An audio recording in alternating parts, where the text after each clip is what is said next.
ரொம்ப யஜ்யங்களுக்கெல்லாம் ரொம்ப பிரசித்தியானதான ஒரு க்ஷேத்திரம் இது. இந்திரபிரஸ்தம் அப்படின்னு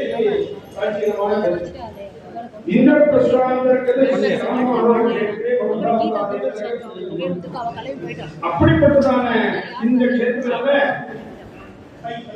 விந்தியமலையினுடைய தென்பகுதியிலே இருக்கக்கூடியதான கர்ம பூமியில எல்லாருக்கும் மக்களுக்கெல்லாம் அனுகிரகம் பண்ணிட்டு இருக்கக்கூடியதான ஸ்ரீ காமாட்சி அம்பாள இந்த இடத்துல ஸ்தாபனம் பண்ணி 1986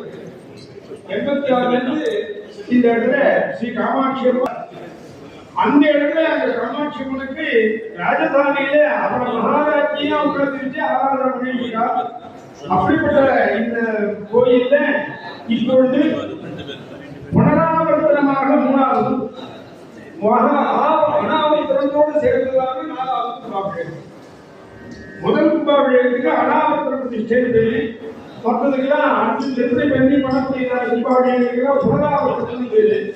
ஆக இது 4வது கும்பாபிஷேகத்தை அதுவும் எங்களுடைய கணேசமாமா நம்ம சமூகத்தை செலுத்துறாங்க எல்லாருமே ரொம்ப சிந்தையா அதனுடைய அம்பாளுக்கு மட்டுமே என்ன செய்யணும்ன்றத நல்லா நினைச்சு பார்த்து அந்த சமர்ப்பண புத்தியோடு செய்யக்கூடிய விஷயத்துக்கு வரணும்.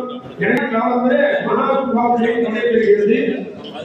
அந்த கும்பாபிஷேகம் வார்த்தைக்கு என்ன அர்த்தம்னா, இன்னைக்கு கம்ப்யூட்டர் லோகத்தில் சொல்லணும்னா இது ஹார்ட்வேர் சாஃப்ட்வேர்னு 2 வச்சிருக்கோம்.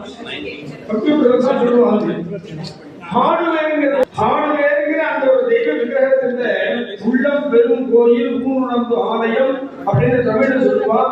தேவோ தேவாலய புரோக்தோ ஜீவோ தேவ சகாபரா திடேது அஜ்ஞான நிர்மாலியம் சகா அகம்பாவேன பூஜையது அப்படின்னு அது 2 விதமான பொருள் உண்டு. பொதுவா எல்லாத்துக்கும் துணை இல்லாம இருக்கு இல்லையா? அது மாதிரி அந்த அகப்பெயரை கொண்டு சொல்லக்கூடியதுதான் கும்பம் அபிஷேகம்னு சொல்லுவா.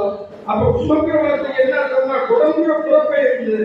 அதற்கு ஆத்மார்த்தமா அடிப்படையா இருக்கக்கூடியது கும்பங்கிற வார்த்தைக்கு சேர்த்தல் ஒருங்கிணைத்தல் கும்பகன் கும்பம் அறினா உருவாகும்.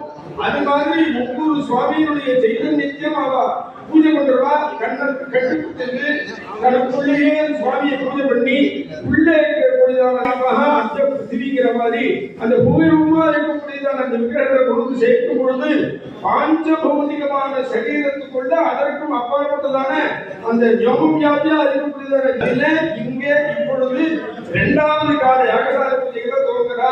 அது இந்த கோயில் என்ன விசேஷம்னா வைத்தியநாத சிவாச்சாரியா அவன் சொல்லக்கூடாது இதுதான் நான் சொல்லிதான் ஆகணும். எந்த விசேஷமாக இருந்தாலும் எதிலையுமே எந்த சின்ன குறை கூட வரக்கூடாது அப்படிங்கிறது ரொம்ப தீட்சியமா இருக்க. கணேசமா அப்படிதான் கட்டப்பட்டுதான் உங்களுக்கு எந்த சின்ன குறை கூட இல்லாம மந்திர தோவா கர்ம தோவா அவருடைய பாவ தோவா இந்த பாவனையிலையோ கர்மாவிலையும் சரி